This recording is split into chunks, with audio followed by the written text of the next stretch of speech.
الحمدللہ رب العالمین والصلاة والسلام علی خاتم النبیین اما بعد فاعوذ باللہ من الشیطان الرجیم بسم اللہ الرحمن الرحیم الصلاة والسلام علیکہ یا رسول اللہ وعلی آلکہ واصحابکہ یا حبیب اللہ الصلاة والسلام علیکہ یا نبی اللہ وعلی آلکہ واصحابکہ یا نور اللہ۔ پیارے پیارے اسلامی بھائیوں اور مدنی چینل کے ناظرین، پروگرام ہے قربانیوں کی داستان۔ ایک تسلسل کے ساتھ ہم اسلامی تاریخ میں ہونے والے عظیم قربانیوں کے واقعات کو سن رہے ہیں، سمجھ رہے ہیں، اور کاش اس پر عمل کرنے کی بھی ہمیں توفیق نصیب ہو جائے، ہمیں سبق لینے کی بھی توفیق نصیب ہو۔ سب سے پہلے ہم نے اپنے پروگرام میں انبیاء کرام کی قربانیوں کے بارے میں کچھ جانا، پھر سرکار دو عالم علیہ الصلوۃ والسلام کی مبارک سیرت کے بارے میں ہم نے الحمدللہ کچھ مدنی پھول حاصل کیے اور ان کی قربانیاں اور ان کے صبر و استقلال کے بارے میں سمجھنے کی کوشش کی۔ اس کے بعد الحمدللہ ہمارے پروگرام میں ہم نے صحابہ کرام علیہم الرضوان کی قربانیوں کے بارے میں کچھ جانا، مسلسل 2-3 سلسلے ہوئے، مگر آج بات کریں گے اہل بیت اطہار کی، نبی پاک علیہ الصلوۃ والسلام کے مبارک خاندان کی۔ کیا گھرانہ میرے حضور کا ہے، سبحان اللہ۔ پیارے آقا علیہ الصلوۃ والسلام کے اہل بیت ہیں، مگر جب وقت آتا ہے تو وہ بھی ایسی قربانی دیتے ہیں کہ رہتی دنیا کے لیے ایک میسج چلا جاتا ہے کہ اسلام کے لیے اپنا سب کچھ قربان کرنا یہ آل رسول کا بھی شاندار انداز ہے۔ چلیں گے ان واقعات کی طرف، مگر پہلے درود پاک کی فضیلت پر مشتمل ایک بہت ہی خوبصورت حدیث پاک سنیں گے، ایک بہت ہی خوبصورت روایت سنیں گے۔ امیر المومنین حضرت مولائے کائنات علی المرتضیٰ شیر خدا کرم اللہ تعالیٰ وجہ الکریم سے روایت ہے کہ اللہ عز و جل نے جنت میں ایک درخت پیدا فرمایا ہے جس کا پھل سیب سے بڑا، انار سے چھوٹا، مکھن سے نرم اور شہد سے بھی میٹھا اور مشک سے زیادہ خوشبودار ہے۔ ناظرین ذرا غور کیجیے کیسا پھل ہے، اس کی یعنی کیسا دکھتا ہے یہ بھی بتایا گیا، اور اس کا ذائقہ کیسا ہے دوبارہ بتاتا ہوں۔ ایسا پھل ہے جس کا ذکر کرتے ہوئے کہتے ہیں منہ میں پانی آ جائے۔ سیب سے بڑا ہے، انار سے چھوٹا ہے، مکھن سے زیادہ نرم ہے، شہد سے زیادہ میٹھا ہے اور خوشبو مشک سے زیادہ خوشبودار ہے۔ اس درخت کی شاخیں، وہ درخت کیسا ہے کہ اس کی شاخیں موتیوں کی ہیں، تنے سونے کے ہیں اور پتے زبرجد کے ہیں۔ اللہ اکبر۔ اب اس درخت کا پھل کس کو ملے گا؟ مولا علی شیر خدا کرم اللہ تعالی وجہ الکریم فرماتے ہیں لا یأکل منها الا من اکثر من الصلاۃ علی محمد صلی اللہ تعالی علیہ وآلہ وسلم۔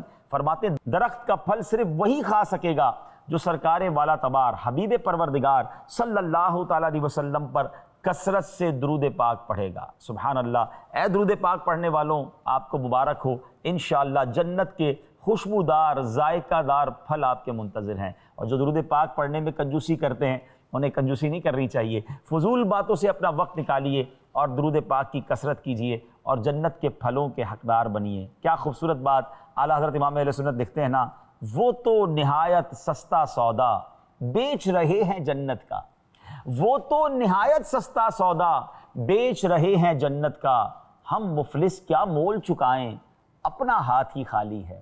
تو اے میرے پیارے اسلامی بھائیوں، نیت کر لیں، مبارک دن ہیں، مبارک راتیں ہیں، فضول باتوں سے اپنے آپ کو بچائیں اور کثرت سے درود پاک پڑھنے والوں میں شامل ہو جائیں۔ آئیے مل کر محبت کے ساتھ بآواز بلند درود پاک پڑھ لیں۔ صلو علی الحبیب صلی اللہ تعالی علی محمد صلی اللہ علیہ وسلم۔ ناظرین بات کرتے ہیں اس مبارک فیملی کی، اس مبارک خاندان کی جن پر ہماری جانیں قربان۔ سیدی اعلیٰ حضرت لکھتے ہیں نا، کیا بات رضا اس چمنستان کرم کی، کیا بات رضا اس چمنستان کرم کی، زہرا ہے کلی جس میں حسین اور حسن پھول۔ سبحان اللہ۔ نبی پاک کے گھرانے کی تو کیا شان ہے، ان کا مرتبہ کتنا عرفہ و اعلیٰ ہے، مگر جب جب راہ خدا میں قربانی دینے کی بات آتی ہے، جب جب دین متین کی بارے میں سازشیں ہوتی ہیں تو اہل بیت اطہار کسی معاملے میں پیچھے نہیں رہتے، بلکہ لیڈ فرام دا فرنٹ کا کردار ادا کیا۔ اور سبحان اللہ، واقعہ کربلا کو کون بھول سکتا ہے؟ یہ ایک ایسا واقعہ ہے جو رہتی دنیا کے لیے ایک درس ہے، رہتی دنیا کے لیے ایک پیغام ہے۔ کیا خوبصورت شعر شاعر لکھتے ہیں نا کہ قتل حسین اصل میں مرگ یزید ہے۔ ٹھیک ہے، اس واقعے میں امام حسین رضی اللہ تعالیٰ عنہ اپنے خاندان والوں کے ساتھ شہید ہو گئے، مگر شہادت کے ساتھ مقابلے میں ہارے نہیں، بلکہ ایسی فتح حاصل کی کہ ساری زندگی قیامت تک کے لیے اسلام کے پرچم کو سر بلند کر دیا۔ قتل حسین اصل میں مرگ یزید ہے، اسلام زندہ ہوتا ہے ہر کربلا کے بعد۔ تو پتہ چلتا ہے کہ قربانیوں سے ہی اسلام کے باغ کی آبیاری کی جاتی ہے۔ ناظرین، ہم اس واقعے کو آگے جا کر ڈسکس کرتے ہیں، مگر ہمیں پہلے اندازہ ہو کہ جن ہستیوں کا ذکر ہونے جا رہا ہے ان کا مرتبہ اللہ اور رسول کی بارگاہ میں کس قدر عرفہ و اعلیٰ ہے۔ امام حسن اور امام حسین کی تو کیا شان ہے۔ ایک بار حضرت امام حسن رضی اللہ تعالیٰ عنہ نے نبی پاک علیہ الصلوۃ والسلام کی خدمت میں حاضر ہوئے اور پیارے آقا کے شانہ اقدس پر نبی پاک کے کاندھوں پر سواری کرنے لگے تو ایک صحابی کہتے ہیں، صاحبزادے آپ کی سواری کیسی اچھی ہے۔ اللہ اکبر۔ نبی پاک علیہ الصلوۃ والسلام کا جواب سنیں، پیارے آقا فرماتے ہیں یہ بھی تو کہو کہ سوار کیسا اچھا ہے۔ سبحان اللہ، یعنی پیارے آقا کو حضرت حسن رضی اللہ تعالیٰ عنہ سے کتنا پیار ہے۔ نبی پاک علیہ الصلوۃ والسلام ایک بار سجدے میں تھے، امام حسن رضی اللہ تعالیٰ عنہ پشت مبارک سے لپٹ گئے، سرکار دو عالم علیہ الصلوۃ والسلام نے اپنے سجدے کو طول دیا، اپنے سجدے کو طویل کر دیا تاکہ صاحبزادے کو تکلیف نہ پہنچے۔ ناظرین، یہاں یہ بات بھی سیکھنے کو مل رہی ہے۔ ہم پروگرام کو لے کر آگے چلتے رہیں گے اور اپنے لیے بھی انشاءاللہ کچھ نہ کچھ سبق حاصل کرتے رہیں گے۔ پہلا جو مدنی پھول ہمیں سیکھنے کو مل رہا ہے کہ بچوں سے ہمارا تعلق کیسا ہونا چاہیے۔ آج کل لوگ بچوں سے پیار نہیں کرتے، کچھ لوگ ایسے ہوتے ہیں جو بچوں پہ شفقت نہیں کرتے، ہر وقت سختی کرتے ہیں۔ یہ ہمارا دین نہیں ہے۔ ہمارا اسلام تو ہمارے اپنے گھر والوں کے ساتھ ہمیں محبت اور پیار کا درس دیتا ہے۔ سرکار دو عالم علیہ الصلوۃ والسلام جس طرح حسنین کریمین سے محبت فرماتے، جتنا والہانہ پیار کرتے، کبھی کاندھوں پر سواری ہے، کبھی جناب ان کے ساتھ پیار فرما رہے ہیں، شفقت فرما رہے ہیں، انہیں چوم رہے ہیں، انہیں سونگ رہے ہیں، یہ سب ہمیں بتا رہا ہے کہ ہمیں اپنے بچوں کے ساتھ، اپنی فیملی کے ساتھ کیا برتاؤ کرنا ہے۔ ایک حدیث پاک ہے جس کا مضمون ہے کہ تم میں بہترین وہ ہے جو اپنے گھر والوں کے لیے بہترین ہے، اور آقا علیہ الصلوۃ والسلام فرماتے سن لو میں تم سب سے زیادہ اپنے گھر والوں کے لیے بہترین ہوں۔ بعض اوقات ہم باہر کے لوگوں کے لیے بڑے شفیق، بڑے نرم، بڑے مہربان ہوتے ہیں، مگر اپنے گھر والوں کے ساتھ کیسے ہوتے ہیں؟ باہر تو جناب بڑے حسن اخلاق کے پیکر ہوتے ہیں اور گھر جا کر جو ہے وہ شیر ببر بن جاتے ہیں۔ ایسا نہیں ہونا چاہیے۔ ویسے میں ایک سوال کرنا چاہتا ہوں ناظرین، مجھے بتائیے کہ دو قسم کے والد ہوتے ہیں نارملی۔ ایک وہ ہوتے ہیں جب گھر میں جاتے ہیں تو بچے کہتے ہیں جلدی سو جاؤ، چھپ جاؤ، ابو آ گئے ہیں، اور وہ بستر میں چلے جاتے ہیں کیونکہ ابو نے آتی کلاس لینی ہے، ابو نے آ کے جناب ڈانٹنا ہے اور جھاڑنا ہے، طنز کرنا ہے۔ اور ایک والد وہ ہوتا ہے جیسے گھر میں جاتے ہیں بچے دوڑتے ہوئے آتے ہیں کہ چلو چلو ابو آ گئے ہیں، وہ ابو سے آ کے لپٹ جاتے ہیں۔ مجھے بتائیے ان دونوں قسم کے جو والدین ہیں، کون اپنے بچے کی یا اپنی فیملی کی زیادہ اچھی تربیت کر سکے گا؟ وہ جس سے بچے پیار کرتے ہیں یا وہ جس سے بچے اور گھر والے ڈرتے ہیں؟ اپنے بارے میں آپ چیک کر لیں کہ ہمارا گھر میں کیا کردار ہے۔ فیملی ممبر بنیے، گھر کا اچھا فرد بنیے، نرمی، پیار، حسن اخلاق کے سب سے زیادہ حقدار تو ہمارے گھر والے ہیں۔ اور سبحان اللہ، نبی پاک علیہ الصلوۃ والسلام نے یہ پریکٹیکل کر کے بتایا۔ حسنین کریمین کی شان کیسی کہ پیارے آقا علیہ الصلوۃ والسلام ایک جگہ فرماتے ہیں کہ امام حسن اور امام حسین کے بارے میں کہ یہ ہمارے یہ دونوں بیٹے جوانان جنت کے سردار ہیں۔ جنت ہی صرف نہیں کہا بلکہ نوجوانان جنت کے سردار کہا۔ سبحان اللہ۔ ایک جگہ نبی پاک علیہ الصلوۃ والسلام فرماتے ہیں ان کا دوست ہمارا دوست اور ان کا دشمن ہمارا دشمن ہے۔ ایک اور جگہ فرمایا یہ دونوں عرش کی تلواریں ہیں۔ فرمایا حسین مجھ سے ہے اور میں حسین سے ہوں، اللہ عز و جل دوست رکھے اسے جو حسین کو دوست رکھے، حسین سبت ہے اسبات سے۔ اے میرے پیارے اسلامی بھائیو، جن کا اتنا بڑا مرتبہ ہو، نبی پاک نے پیار سے چومتے بھی تھے اور سونگتے بھی تھے اور فرماتے یہ میرے دو پھول ہیں، ان کو پھولوں کی طرح اسمیل کرتے تھے۔ ایک بار سرکار دو عالم علیہ الصلوۃ والسلام کی گود میں امام حسن بھی تھے اور آپ کے اپنے صاحبزادے حضرت ابراہیم رضی اللہ تعالیٰ عنہ بھی تھے، دونوں کم عمر تھے۔ جبریل امین آئے اور آ کر عرض کی کہ حضور دونوں میں سے کسی ایک کو منتخب کر لیجئے کہ ایک دونوں میں سے آپ سے جدا ہو جائیں گے، یعنی ان کی وفات ہو جائے گی۔ پیارے آقا علیہ الصلوۃ والسلام کو گویا یہ اختیار دیا گیا۔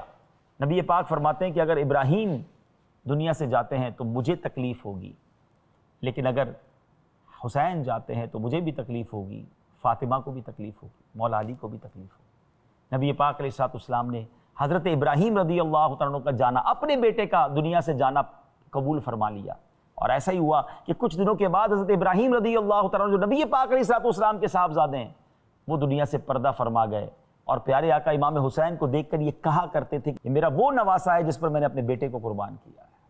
ناظرین، یہ تمام مراتب، یہ تمام فضائل بیان کرنے کا مقصد یہ کہ جو اتنا لاڈوں سے، اتنا نازوں سے پلا ہوا ہو، پھر اس کو کسی امتحان میں ڈالنا نارملی لوگ پسند نہیں کرتے، مگر قربان جائیے رسول پاک علیہ الصلوۃ والسلام، مولا علی کرم اللہ تعالیٰ وجہ الکریم اور بی بی فاطمہ خاتون جنت رضی اللہ تعالیٰ عنہ کی تربیت پر کہ وہ امام حسین کو کس طرح قربانی کے لیے تیار کرتے رہے۔ جی ہاں، ان کو معلوم تھا، بچپن میں ہی یہ بات مشہور ہو گئی تھی مدینہ منورہ میں کہ امام حسین رضی اللہ تعالیٰ عنہ شہید کر دیے جائیں گے۔ جی ناظرین، آئیے میں آپ کو سناتا ہوں۔ ہوا یہ کہ سرکار دو عالم علیہ السلام ایک بار حضرت ام سلمہ رضی اللہ تعالیٰ عنہ کے کاشانے میں تشریف فرما تھے۔ ایک فرشتہ حاضر ہوا جو اس سے پہلے کبھی حاضر نہیں ہوا تھا، اور نبی پاک علیہ السلام کی بارگاہ میں حاضری کا اجازت لے کر، اذن لے کر حاضر ہوا، اور نبی پاک علیہ السلام نے ام المومنین سے فرمایا کہ دروازے کی نگہبانی رکھو، کوئی آنے نہ پائے۔ اتنے میں سیدنا امام حسین رضی اللہ تعالیٰ عنہ دروازہ کھول کر پیارے آقا کی خدمت میں حاضر ہو گئے۔ نبی پاک علیہ السلام پیار فرمانے لگے۔ فرشتے نے عرض کی، حضور انہیں چاہتے ہیں؟ فرمایا ہاں۔ عرض کی وہ وقت قریب آتا ہے کہ حضور کی امت انہیں شہید کرے گی، اور حضور چاہیں تو وہ زمین حضور کو دکھا دوں جہاں یہ شہید کیے جائیں گے، یعنی وہ جگہ بھی دکھا دوں۔ پھر سرخ مٹی، اور ایک روایت میں ہے کہ ایک میں ہے کہ کنکریاں حاضر کی۔ نبی پاک علیہ السلام نے ان کو سونگھ کر فرمایا، ریح کرب و بلا، بے چینی اور بلا کی بو آتی ہے۔ ام المومنین رضی اللہ تعالیٰ عنہ کو وہ مٹی نبی پاک علیہ السلام نے عطا کر دی، اور ارشاد ہوا جب یہ خون ہو جائے تو سمجھ لینا کہ حسین شہید ہو چکے ہیں۔ انہوں نے وہ مٹی جو ہے ایک شیشی میں رکھ چھوڑی، اور حضرت ام المومنین ام سلمہ رضی اللہ تعالیٰ عنہ فرماتی ہیں کہ میں کہا کرتی تھی جس دن یہ مٹی خون ہو جائے گی وہ کیسی سختی کا دن ہوگا۔ اللہ اکبر۔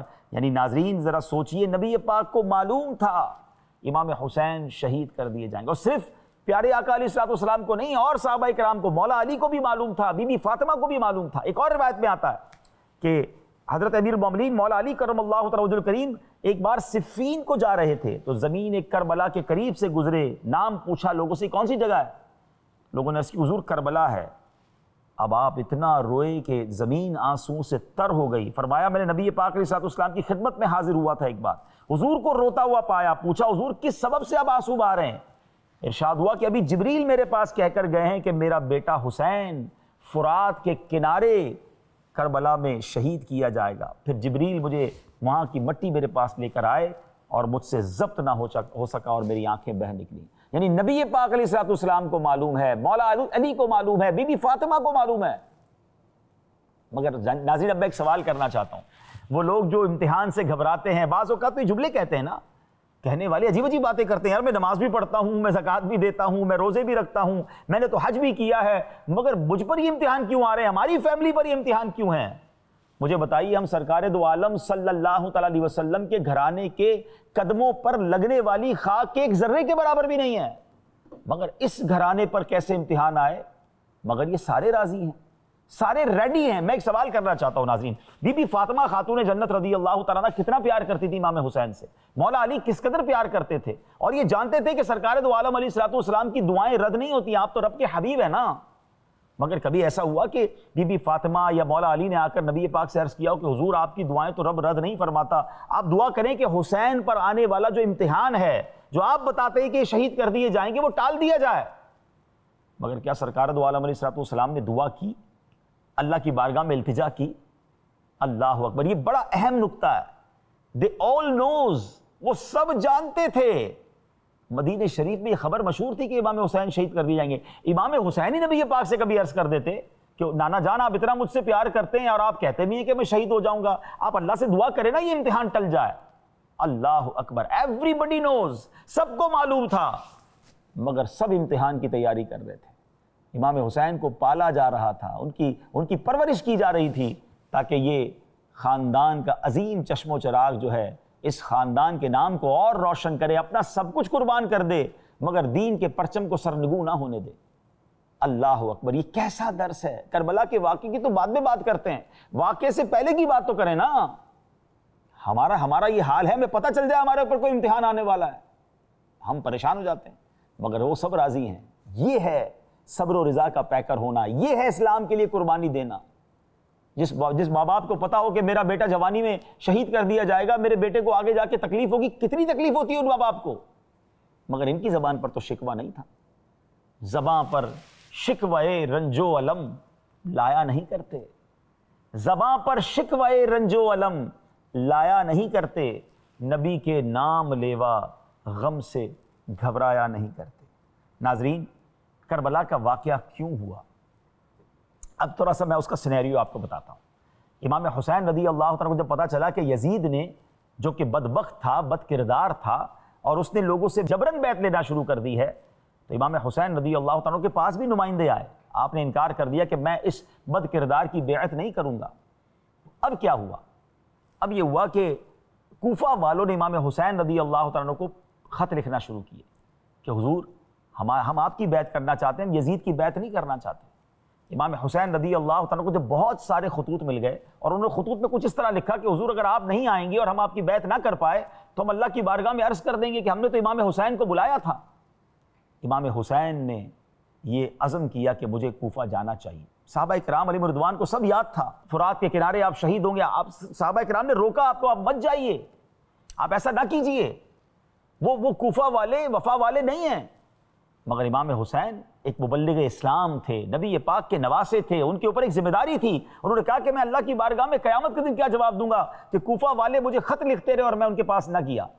بہت زیادہ صحابہ کرام نے جب ان کو عرض کیا تو آپ نے پھر کیا کیا کہ آپ نے اپنے نمائندے کے طور پر اپنے کزن، اپنے قریبی رشتہ دار حضرت مسلم بن عقیل رضی اللہ عنہ کو بھیج دیا کہ، اور پھر خط بھی دیا کہ میں اپنا نمائندہ بنا کر انہیں بھیج رہا ہوں۔ تو حضرت مسلم بن عقیل رضی اللہ عنہ جب کوفہ پہنچتے ہیں تو وہاں تو شاندار استقبال ہوتا ہے، ہزاروں لوگ بیعت کر لیتے ہیں۔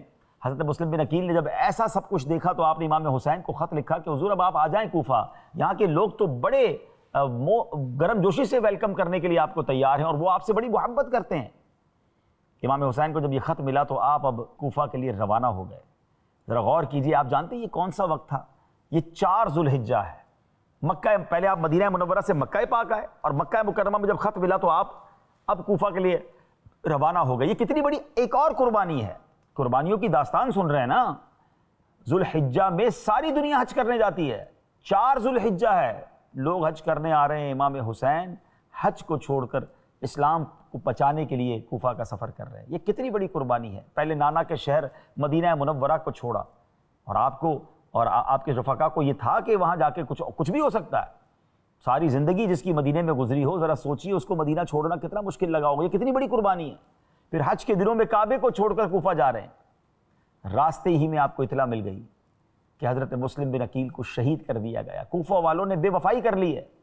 ناظرین اب سوچیے کتنا بڑا مرحلہ ہوگا کہ 72 لوگ ہیں اور اس میں بھی بچے ہیں، خواتین ہیں۔ یہ لڑائی کے لیے نہیں گئے تھے۔ کوئی لڑائی کے لیے بچوں کو لے کر جاتا ہے کیا؟ فیملی کو لے کر جاتا ہے کیا؟ تیاری تھی، کتنے ہتھیار تھے؟ وہ تو مہمان بن کر جا رہے تھے، ان کو تو ریکویسٹ کر کے بلایا گیا تھا۔ مگر امام حسین رضی اللہ تعالیٰ عنہ کو جب پتہ چلا کہ راستے میں یہ اطلاع مل گئی کہ حضرت مسلم بن عقیل شہید ہو گئے ہیں، تو حضرت مسلم بن عقیل رضی اللہ تعالیٰ کے رشتہ دار بھی موجود تھے اس قافلے میں۔ کہا اب تو ہم نے جانا ہے، یا تو ان کا بدلہ لینا ہے یا لوگوں کوفہ والوں تک بات پہنچانی ہے۔ امام حسین نے کہا کہ ٹھیک ہے میں تمہارے ساتھ ہوں۔ اب یہ واپس نہیں گئے۔ اب جب کوفہ کے قریب پہنچتے ہیں تو ابھی کوفہ سے پہلے ہی جس میدان میں آپ کو روکا گیا فرات کے کنارے، وہ کربلا کا میدان تھا، اور روکنے والے حضرت حر بن یزید تھے۔ 1000 کا لشکر لے کر آئے تھے، اور ان کو میسج یہ تھا کہ ان کو روکا جائے، یزید کی بیعت کا کہا جائے، بیعت نہ کرے تو گرفتار کر کے پیش کیا جائے۔ حضرت حر بن یزید 1000 کا لشکر لے کر آئے۔ امام حسین کو جب انٹرسیپٹ کیا تو امام حسین نے کہا کہ میں لڑنے نہیں آیا ہوں، مجھے تو کوفہ والوں نے لیٹر دیے، اپنے لیٹر دکھائے آپ نے۔ مگر حضرت حر بن یزید اس وقت تک امام حسین کے قافلے میں شامل نہیں ہوئے تھے، آپ کے غلاموں میں شامل نہیں ہوئے، تو انہوں نے کہا کہ مجھے تو یہی حکم ہے، میں اور کچھ نہیں کر سکتا۔ لیکن ان کے دل میں اہل بیت کی محبت تھی، وہ سختی نہیں کر رہے تھے۔ نماز کا وقت ہوا تو امام حسین امامت کرتے، حضرت حر بن یزید اور ان کے قافلے والے بھی آپ کے پیچھے نماز پڑھتے۔ یعنی اس وقت تک یہ مانتے تھے کہ امام تو یہی ہیں۔ مگر یہ بات پہنچ گئی یزید اور اس کے ساتھیوں کو، انہوں نے پھر مزید 22,000 کا لشکر یا 21,000 کا لشکر بھیج دیا، اور حر بن یزید رضی اللہ عنہ کی جگہ کسی اور کو سپہ سالار بنایا۔ اور ناظرین اس کے بعد کیا ہوا؟ اس کے بعد پانی بھی بند کر دیا گیا۔ 3 دن فرات کے کنارے موجود ہیں، نہر قریب ہے، مگر پانی بند کر دیا گیا۔ یہ کیسا ظلم تھا، یہ کیسی تکلیف تھی! اللہ اکبر! ذرا غور کیجئے۔ اور یہ کس پر تھی؟ کہ جو نبی پاک علیہ السلام کی آنکھوں کے تارے ہیں، جو سرکار دو عالم علیہ السلام کی آنکھوں کے نور ہیں، جو حضرت فاطمہ رضی اللہ تعالی عنہا کے جگر کے ٹکڑے ہیں۔ اللہ اکبر! ذرا غور تو کیجئے۔ شاعر کہتے ہیں نا، کس شقی کی ہے حکومت، ہائے کیا اندھیر ہے، دن دہاڑے لٹ رہا ہے کاروان اہل بیت۔ جب بہت زیادہ پیاس نے ستایا تو امام حسین رضی اللہ تعالیٰ عنہ نے اپنے ننھے شہزادے حضرت علی اصغر رضی اللہ تعالیٰ عنہ جو 6 ماہ کے ہیں ان کو کہا کہ مجھے ان کو تو پانی پلانے دو، پیاس سے بے قرار ہیں۔ ان ظالموں نے پانی دینے کے بجائے ایسا تیر چلایا کہ حضرت علی اصغر رضی اللہ تعالیٰ عنہ کے مبارک حلق پر لگا اور وہ بھی شہید ہو گئے۔ دیکھا جو یہ نظارہ کانپا ہے عرش سارا، اصغر کے جب گلے پر ظالم نے تیر مارا۔ اے زمین کربلا یہ تو بتا کیا ہو گیا، اے زمین کربلا یہ تو بتا کیا ہو گیا، ننھا علی اصغر تیری گودی میں کیسے سو گیا۔ اے میرے پیارے اسلامی بھائیو، ایک ایک کر کے جوانان اہل بیت شہید ہوتے گئے، حضرت علی اکبر بھی شہید ہو گئے، ایک ایک کر کے نبی پاک علیہ الصلوۃ والسلام کے خاندان، جی ہاں اہل بیت اطہار پیارے آقا کی آنکھوں کے تارے شہید ہو رہے ہیں۔ اور جب 10 محرم کا دن تھا، امام حسین رضی اللہ تعالیٰ عنہ نے اس لڑائی سے پہلے ایک شاندار خطبہ دیا تھا ناظرین۔ اس خطبے میں بڑے، جس کو کہنا کہ ایسا خطبہ تھا جو رونگٹے کھڑے کر دیتا۔ اس کے چند مندرجات یہ تھے کہ اے لوگوں میں جانو میں کون ہوں، میں نبی پاک علیہ الصلوۃ والسلام کا نواسا ہوں، جس کے بارے میں نبی پاک نے فرمایا میں حسین سے ہوں، حسین مجھ سے ہے، مجھے جنتی نوجوانوں کا انہوں نے سردار کہا ہے، میں تم سے لڑنے نہیں آیا، مجھے کوفہ والوں نے پرچیاں دے کر بلایا، اگر تم کہتے ہو تو میں واپس چلا جاتا ہوں، اور اگر تم مجھے واپس نہیں جانے دیتے اور مجھے شہید کرتے ہو تو تم بتاؤ قیامت کے دن تم اللہ کو منہ کیا دکھاؤ گے، تم نبی پاک کو کیا جواب دو گے۔ اس قدر آپ نے اپنے بیان میں ان کو جھنجھوڑنے کی کوشش کی۔ مگر ناظرین آپ جانتے ہیں یہ سب کچھ کیوں ہوا؟ ایک میں آپ کو عجیب بات بتاتا ہوں۔ یہ جو یزیدی تھے نا، 21-22 ہزار جو تھے، یہ کلمہ پڑھنے والے تھے، نماز وہاں بھی ہوتی تھی، اذان وہاں بھی ہوتی تھی، 72 کی جماعت الگ ہوتی تھی، 21-22 ہزار کی جماعت الگ ہوتی تھی۔ اللہ اکبر، کلمہ پڑھنے والوں نے نواسہ رسول کو شہید کر دیا، ایسا کیا تھا؟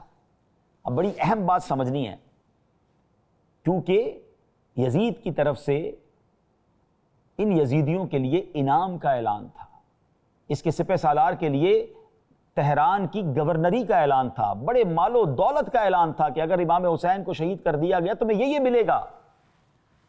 تو پتہ یہ چلا کہ بے شک کلمہ پڑھنے والا ہو، بے شک مسلمان کہلانے والا ہو، لیکن جب لالچ کا پردہ آنکھوں پر آتا ہے، جب مال و دولت اور اقتدار کی لالچ دل پر قبضہ کر لیتی ہے تو انسان وہ کچھ کر جاتا ہے کہ عقل حیران ہو جاتی ہے۔ ہم کیسے سوچ سکتے ہیں کہ کوئی لا الہ الا اللہ محمد الرسول اللہ صلی اللہ تعالی علیہ وسلم بھی کہے اور سرکار دو عالم علیہ الصلوۃ والسلام کے اہل بیت کو شہید کرے؟ ذرا سوچئے، خاندان اہل بیت کی خواتین بھی تھیں، ان کی آہ و فغاں ہے کہ ان کا کیا ہوگا، مگر who cares؟ انہوں نے کوئی خیال نہ کیا اور ظلم کی آندھیاں چلیں۔ آج 1400 سال گزرنے کے بعد بھی جب جب واقعہ کربلا سنتے ہیں ہماری آنکھیں نم ہو جاتی ہیں، دل بے قرار ہو جاتا ہے کہ یہ کیسے ہو گیا۔ لیکن جب تک ریزن تلاش نہیں کریں گے ناظرین، ہم اپنی اصلاح نہیں کر پائیں گے۔ پتہ چلا کہ جب گناہ کی ہوس، شیطان کی سازش دل پر قبضہ کر لے، انسان وہ کچھ کر لیتا ہے جو درندہ بھی نہیں کر سکتا۔ چلے میں آپ کو آج کل کی اگزامپل دیتا ہوں نا۔ آج کل کے اخبارات میں آپ نہیں پڑھتے، میں کچھ باتیں تو شاید زبان پہ لا بھی نہیں سکوں گا مگر اشارہ کر دیتا ہوں۔ 3 سال کے بچے کے ساتھ، 4 سال کی بچی کے ساتھ جو واقعات ہوتے ہیں اور ان کو دفن کر دیا جاتا ہے غلط کام کرنے کے بعد، کیا ہم نہیں کہتے یہ کوئی انسان نہیں ہو سکتا، یہ کوئی وحشی درندہ ہے، مگر نکلتا ہے انسان ہے، اور بعض اوقات افسوس کے ساتھ مسلمان نکلتا ہے جو کہتا ہے میں مسلمان ہوں۔ یہ کیسے ہو سکتا ہے؟ تو وہ بات کربلا کی بھی یاد رکھیے اور آج کے یہ واقعات بھی ذہن میں رکھیے۔ اس سے سمجھنا یہ ہے کہ جب شیطان کے ہاتھوں میں کسی کا دل آ جائے نا، مٹھی میں آ جائے، تو وہ انسان کو درندہ بنا دیتا ہے، انسان سے ایسے کام کرواتا ہے جو عقل حیران ہو جاتی ہے۔ تو کبھی سیٹسفائی نہ ہوا کریں۔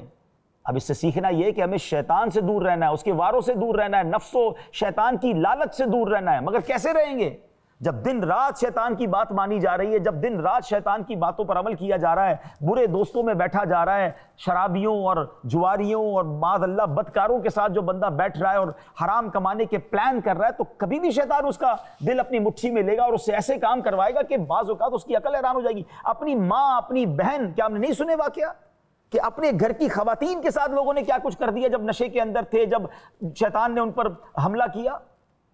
تو سیکھیے ان واقعات کو، صرف ایک واقعے کی طرح نہ سمجھیے، ہم نے سیکھنا بھی ہے کہ ہم نے بھی اپنے آپ کو بچانا ہے، اور بیسٹ وے کیا ہے کہ اچھے ماحول میں رہیں، اچھے لوگوں میں رہیں، اللہ رسول کی محبت کرنے والوں کے ساتھ رہیں، خوف خدا والوں کے ساتھ رہیں، اہل بیت اور صحابہ کی محبت کرنے والوں کے ساتھ رہیں، تاکہ گناہ کی طرف پہلا قدم اٹھے تو ہمیں کوئی روک لے۔